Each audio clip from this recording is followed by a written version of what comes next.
Last election మీకు తెలుసు, elections ముందు దాదాపుగా యువతకి 20 లక్షల ఉద్యోగ అవకాశాలు కల్పిస్తాను అని చాలా గొప్పగా చెప్పారు చంద్రబాబు నాయుడు. సో అందులో భాగంగానే మొదటి దఫాగా మొదటి సంవత్సరం దావోస్కి వెళ్ళారు కదా. సో రాష్ట్ర ప్రజలందరూ గర్వపడేలాగా, కూటమి నాయకులు కార్యకర్తలు గర్వపడేలాగా ఈ చంద్రబాబు నాయుడు తన అనుభవాన్ని అంతా కూడా రంగరించి కనీసం 4 లక్షల ఉద్యోగ అవకాశాలైనా కల్పించడానికి, సంపద సృష్టిస్తారని, సన్మానాలు సత్కారాలు అన్నిటికీ రెడీ అయిపోయి స్వాగతాలు పలకటానికి అన్ని ఏర్పాట్లు కూడా చేసుకున్నారు. కానీ చంద్రబాబు నాయుడు లోకేష్ దావోస్కి వెళ్ళి ఎన్ని కోట్లు తీసుకొచ్చారు, ఎన్ని లక్షల కోట్లు తీసుకొచ్చారు, ఎంతమందికి ఉద్యోగ అవకాశాలు కల్పించే అవకాశం ఉంది అంటే గుండు సున్నా. పక్క రాష్ట్రాల వాళ్ళు, ముఖ్యంగా తెలంగాణ దాదాపుగా 1,32,000 కోట్ల పెట్టుబడుల్ని తీసుకురావటం జరిగింది. అలాగే మహారాష్ట్ర ప్రభుత్వం 15.7 లక్షల కోట్ల ఎంఓయూల్ని చేసుకోవటం జరిగింది. మరి మన రాష్ట్రంలో ఉన్న ముఖ్యమంత్రి నాకు అనుభవం ఉంది, విజన్ ఉంది, విస్తరాకుల కట్టు ఉంది అని చెప్తాడే, మరి ఎందుకు ఇంత ఘోరంగా ఈ రాష్ట్ర ప్రజలు అవమానపడే విధంగా మరి ఉత్త చేతులతో తిరిగి వస్తున్నారో నాకైతే అర్థం కావట్లేదు. దీనికైతే ఓ కారణం ఉంది.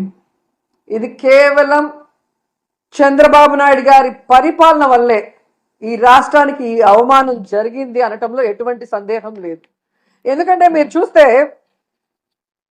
ఈ చంద్రబాబు నాయుడు, లోకేష్ ఈ దావోస్ పర్యటనకి వెళ్ళేటప్పుడు ఏ విధంగా జాతీయ మీడియాకి డబ్బులు విచ్చలవిడిగా జీవోలు రిలీజ్ చేశారు తన కొడుకుని ప్రమోట్ చేసుకోవడానికి అనేది మనం గమనించాం.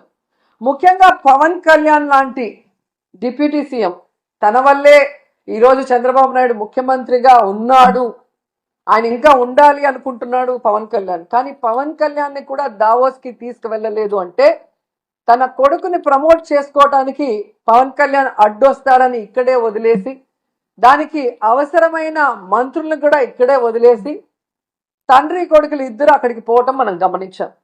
అంటే వీళ్ళు ఈ యొక్క దావోస్కి వెళ్ళి పెట్టుబడులు తేలేకపోవడానికి కారణం ఏంటంటే ఈరోజు అందరి మధ్యలో ఒకటే, ఈ లోకేష్ రెడ్ బుక్. ఈ రాష్ట్రంలో ఎవరైనా పెట్టుబడులు పెట్టాలి అంటే ఒక ఇన్సిడెంట్ గుర్తొస్తుంది.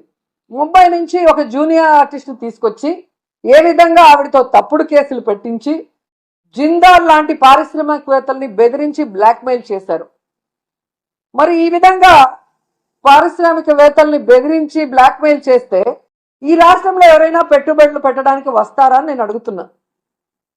అలాగే ఐపీఎస్ అధికారులు, సీనియర్ మోస్ట్ ఆంజనేయులు గారు, సంజయ్ గారు, ఠానా గారు, విశాల్ గున్ని లాంటి ఐపీఎస్ ఆఫీసర్ల మీద కూడా కక్ష సాధింపుగా కేసులు పెట్టి వేధిస్తే ఈ రాష్ట్రంలో ఎవరైనా పెట్టుబడులు పెట్టడానికి వస్తారా నేను అడుగుతున్నాను. అలాగే ఐఏఎస్ ఆఫీసర్లకు కూడా 7 నెలలుగా కొంతమందికి పోస్టింగ్లు ఇవ్వకుండా వాళ్ళని వేధిస్తూ వాళ్ళని జైల్లో పెడతామని బెదిరిస్తూ ఈరోజు చంద్రబాబు నాయుడు ప్రభుత్వం డెసిషన్స్ తీసుకుంటుంటే ఎవరైనా పెట్టుబడులు పెట్టడానికి వస్తారని నేను అడుగుతున్నా. ముఖ్యంగా ఈ రాష్ట్రంలో మీరు చూస్తే ఆడపిల్లలు, చిన్న పిల్లల మీద అత్యాచారాలు, అఘాయిత్యాలు, అలాగే హత్యలు జరుగుతుంటే అలాంటి రాష్ట్రంలో ఎవరైనా పెట్టుబడులు పెట్టడానికి వస్తారని నేను అడుగుతున్నా.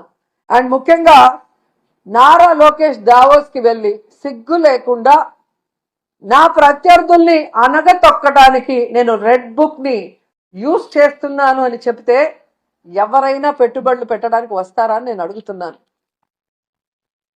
ఈరోజు మీరు చూస్తే ఈ రాష్ట్రానికి పెట్టుబడులు రాకపోవటానికి కారణం ఈ రెడ్ బుక్ రాజ్యాంగమే. ఎందుకంటే ఎవరైనా పెట్టుబడులు పెట్టాలి అంటే ఆ రాష్ట్రంలో లా అండ్ ఆర్డర్ కరెక్ట్గా ఉండాలి, పారదర్శకమైన పరిపాలన ఉండాలి, అలాగే రోడ్డు, రైలు, ఏరోప్లేన్, అలాగే పోర్ట్స్, ఇవన్నీ కూడా అంటే ట్రాన్స్పోర్ట్ ఇది కరెక్ట్గా ఉంటేనే అక్కడ పెట్టడానికి అవకాశం ఉంటుంది. మీరు చూస్తే జగన్మోహన్ రెడ్డి గారు ముఖ్యమంత్రిగా ఉన్నప్పుడు ఇవన్నీ కూడా ఎంత చక్కగా చేశారో మీ అందరూ కూడా గమనించవచ్చు. లా అండ్ ఆర్డర్ ఏ విధంగా మెయింటైన్ చేశారు, అలాగే మీరు చూస్తే సచివాలయ వ్యవస్థతో ఎలా పారదర్శకంగా పరిపాలించారు, అలాగే ఏపీలో 3 పోర్ట్లు మచిలీపట్నం, మూలపేట, రామాయపట్నం ఏ విధంగా వర్క్స్ స్టార్ట్ చేశారు, భోగాపురం ఎయిర్పోర్ట్ ఎలా ఆల్మోస్ట్ 35% వర్క్ చేసేయటం జరిగింది, అలాగే 10 ఫిషింగ్ హార్బర్లు అన్నిటినీ కూడా తీసుకొచ్చి మీ చేతిలో పెడితే ఈరోజు మీరు ఏం చేశారు? జగనన్న పారిశ్రామికవేత్తల కోసం రెడ్ కార్పెట్ వేసి ఫ్రెండ్లీ స్టేట్గా ఇన్వెస్ట్ చేయడానికి దాన్ని ఏర్పాటు చేసి మీ చేతికిస్తే ఈరోజు మీరు రెడ్ బుక్ రాజ్యాంగం అంటూ రాష్ట్రంలో ఈరోజు లా అండ్ ఆర్డర్ లేదు, రోడ్డు పైనే నరికేస్తున్నారు మనుషులు. అలాగే ఎవరు నోరు తెలిసినా వాళ్ళ మీద కక్ష సాధింపుగా తప్పుడు కేసులు, ఒకటి రేప్ కేసు లేదా అటెంప్ట్ మర్డర్ కేసు లేదా SC/ST కేసులు పెట్టి చట్టాన్ని కూడా తమ చుట్టాలుగా వాడుకోవాలన్న ప్రయత్నం చేస్తున్నది నిజం కాదని నేను అడుగుతున్నాను. అలాగే ఈరోజు మీరు చూస్తే ఈ చంద్రబాబు నాయుడు, లోకేష్ చేస్తున్న పనుల వల్ల ఈ రాష్ట్ర ఇమేజ్ దెబ్బతినటం వల్ల ఈరోజు దావోస్లో పారిశ్రామికవేత్తలు ఒక్కటంటే ఒక్క రూపాయి కూడా మనకి MOE చేయకపోవటం చాలా బాధాకరం. ఎందుకంటే ఈరోజు వీళ్ళు దాదాపుగా ఈ స్పెషల్ ఫ్లైట్లు, కోట్లు, బూట్లు, సూట్లు కని వీళ్ళ ఖర్చులకే 20 కోట్ల పైగా అయింది. కనీసం ఆ దారి ఖర్చులకి అయిన డబ్బైనా MOEలు చేసుకొచ్చారంటే సిగ్గుచేటు. మాటలేమో ఇంత చెప్తారు కానీ పని చూస్తే జీరో. సో అందుకే అంటారు గొప్పలు చెప్పుకోవద్దయా తిప్పలు తప్పవని. కానీ చంద్రబాబు నాయుడు వినడు. ఈరోజు కేవలం తన కొడుకుని ప్రమోట్ చేసుకోవడానికే దావోస్కి వెళ్ళాడు. ఈ రాష్ట్రానికో, రాష్ట్ర ప్రజలకో, ముఖ్యంగా రాష్ట్ర యువతకో ఉపయోగపడే విధంగా ఏది చేయాలన్న ఆలోచన లేదు అనేది ఈ పర్యటనతో అందరికీ అర్థమైపోయింది. ఎందుకంటే అంత పెద్ద వేదిక మీద సీఎం చంద్రబాబు నాయుడు గారు మా రాష్ట్ర ఆర్థిక వ్యవస్థ చితికిపోయింది, చాలా పేద రాష్ట్రంగా మేము మిగిలిపోయాం అని అంత పెద్ద వేదిక మీద చెప్తే ఏ పారిశ్రామికవేత్త వచ్చి ఇన్వెస్ట్ చేస్తాడు? అసలు ఎందుకు అలాంటి మాటలు మాట్లాడాల్సి వస్తుందో నాకు అర్థం కావట్లేదు. ఎలక్షన్స్ ముందు కూడా దాదాపుగా 14 లక్షల కోట్ల అప్పు ఉందని చెప్పి అబద్ధాలు చెప్పటం, ప్రజల్ని కన్ఫ్యూజ్ చేయటం.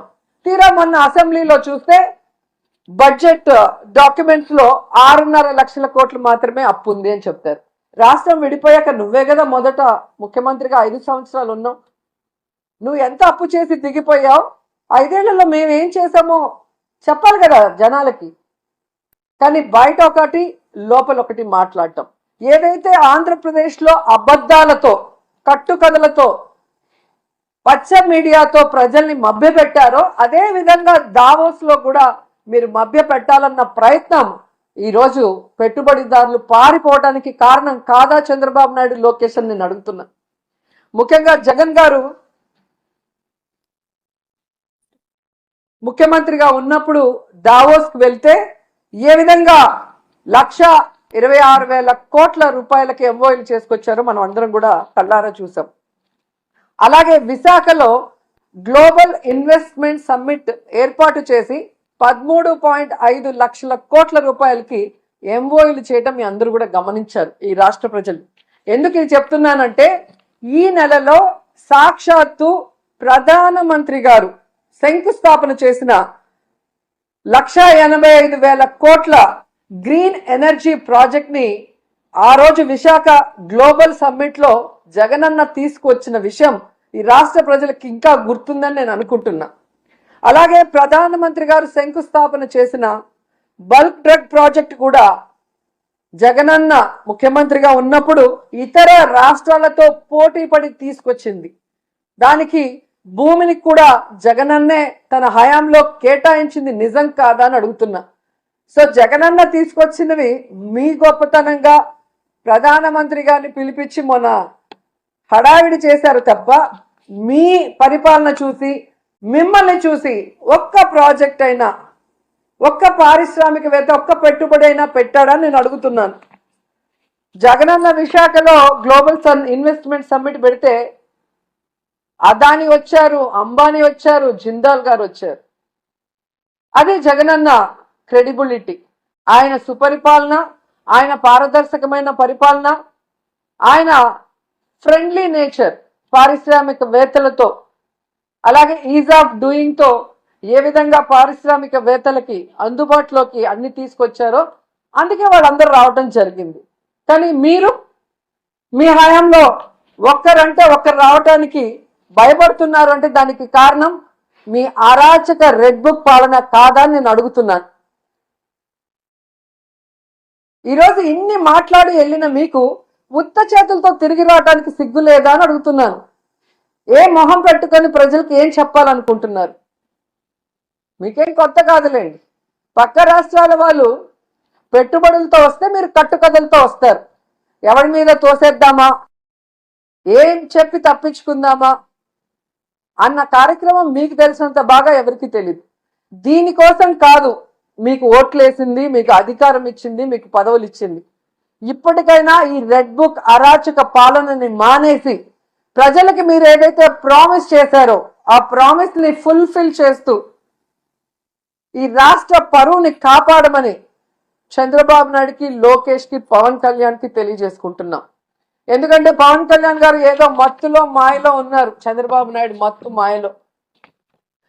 కనీసం దావోస్ కి మిమ్మల్ని తీసుకెళ్లలేదు అంటే మీరు వెళ్తే పెట్టుబడులు రావని మిమ్మల్ని తీసుకెళ్లేదా పవన్ కళ్యాణ్ గారు? లేదా గతంలో మీరు ఒక ఇంటర్వ్యూలో దావోస్కి వెళ్ళటం వేస్ట్, దానివల్ల రూపాయి ఉపయోగం లేదని మీరు ఇచ్చిన ఇంటర్వ్యూ వల్ల తీసుకెళ్ళలేదా? లేదా పవన్ కళ్యాణ్ వస్తే లోకేష్ కి ఇంపార్టెన్స్ తగ్గిపోతుందని తీసుకెళ్లేదా? ఇది మాకు చెప్పకపోయినా పర్లేదు, కనీసం పవన్ కళ్యాణ్కి జనసేన కూలీలకి చెప్పాల్సిన అవసరం ఉందని కూడా ఈ సందర్భంగా తెలియజేసుకుంటున్నా. ఎందుకంటే అంత పెద్ద వేదిక మీద లోకేష్ సీఎం అయితే బాగుంటుంది, డిప్యూటీ సీఎం అయితే బాగుంటుంది అని ఎలా భజన చేశారో, ఆ భజన చూసి పారిశ్రామికవేత్తలు ఎలా అవాక్కయ్యారో కూడా అందరూ గమనించారు.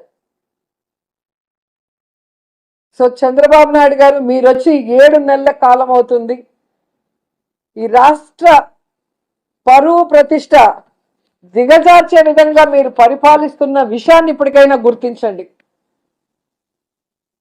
మొన్న టీటీడీ తిరుమల వైకుంఠ ఏకాదశి తొక్కిసలాటలో ప్రాణాలు పోగొట్టుకున్న కుటుంబాల్ని మీరు గాలికి వదిలేసి దాంట్లో నుంచి మిమ్మల్ని నమ్ముకున్న మీ అఫీషియల్స్ ఎవరైతే మీరు రిక్రూట్ చేశారో మీరు రిక్రూట్ చేసిన టీటీడీ పాలక మండలిని తప్పించడానికి, కాపాడటం కోసం ఈరోజు ఎన్ని డాన్సులు వేస్తూ తిరుమల పవిత్రతను పాడు చేస్తున్నారు.